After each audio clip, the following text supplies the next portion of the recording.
If I plug in anything electronic from a house and it don't have porn on it, it goes straight to the trash. NFTs, what are they? It's a JPEG. It's a picture. What is it? I don't really know. I mean, you pay to have a particular picture that somehow I can't just screenshot and steal. I don't know what it is. I mean, I've heard all his sales pitches. GaryVee tries to tie it to like, well, if you get an NFT, you get all the rights that are associated with the song that's associated with this NFT, and he's marketed in all these different ways. Like if you're a music producer, you can do this, or if you're the big one was which one was the Bored Apes one? That's the one everybody, huh? Yeah, Bored Ape. It's an exclusive club. Sly Stallone has one, and you can only get on this message board and talk to these people. That is true. Yeah, if you have that. It's like an access pass or something? Yeah, yes. So he also, GaryVee, like, sells his V friends, and, like, they come with, like, tickets to conferences and stuff. So it's literally just a different packaging to... He talks about V friends on there coming up here directly. These are V friends. It's very good. What's very good about it? Look at that art. I don't know anything. It's right up there with Hunter Biden's art. I'm being sarcastic, Corey. I'm completely confused by why. Now, here the algorithm hasn't showed me anything. The algorithm hasn't showed me any GaryVee stuff recently, but the last time it did, he was heavy-handed in the NFT space.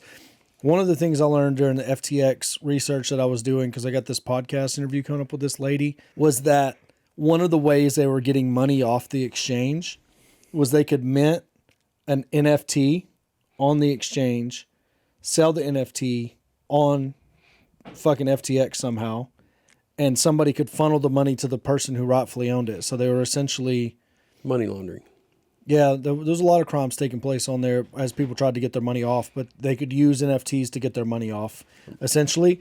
And so when that window was still open for a little while, crypto Twitter was burning up with people that were just helping each other out, mint an NFT, pay for it, get their money off, or whatever the fuck was going on. I guess they could still buy NFTs. So you make an NFT, I've got my money on the FTX exchange, you make an NFT, I buy the NFT from you, you then have the money in your bank account, you can send it to me. Right.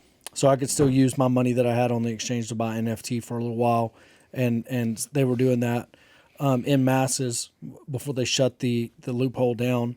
And I thought to myself, man, an NFT is finally worth something. I mean, this has always been the argument about like high art too, right? Like these big art auctions where somebody pays for a white canvas, $500,000 that I can pee on that.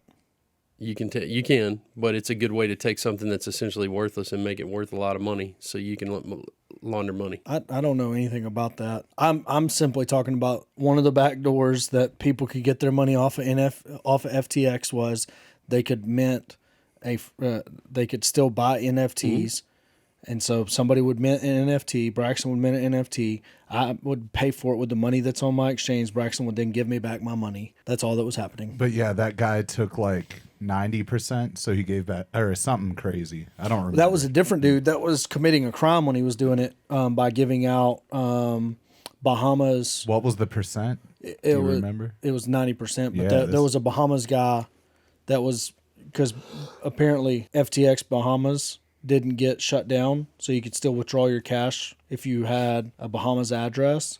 And so there was a dude down there like allowing people to use his address, but he was taking a huge cut, which, I mean, there's all kinds of crimes that were committed during that time period, according to the lady that I watched, but I don't know that any of this is actually true. The only thing I do know is if an NFT did get some people's money out of FTX, that's the first time the NFT had real value in its existence. You know what I mean? Had a tangible, actual, serviceable job to me. Now, whatever GaryVee's got going on with him, I know he was huge NFT. I don't know why. Spoon can't explain NFTs to me. Because he sold them for a lot of money. That's why he was into it. He sold a fuck ton of NFTs to people.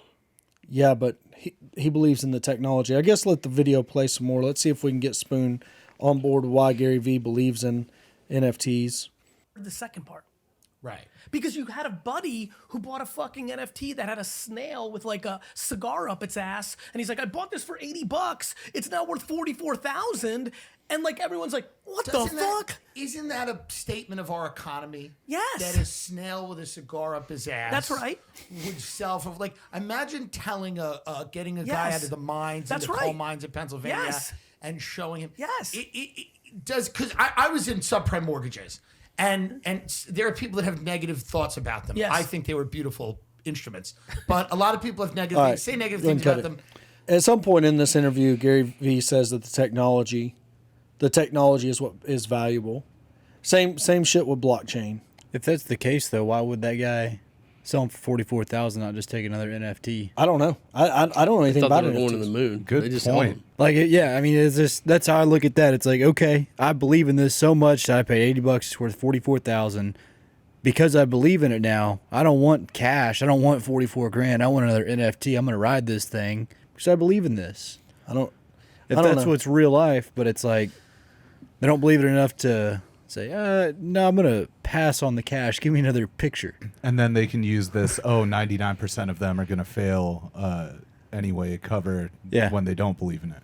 Right. Y'all, this is city folk problem. I would never buy one. This ain't country folk problem. Spoon, is this city folk problem? I guess so. I don't live in the city, and I don't have an NFT. I mean, look, this city folk problem.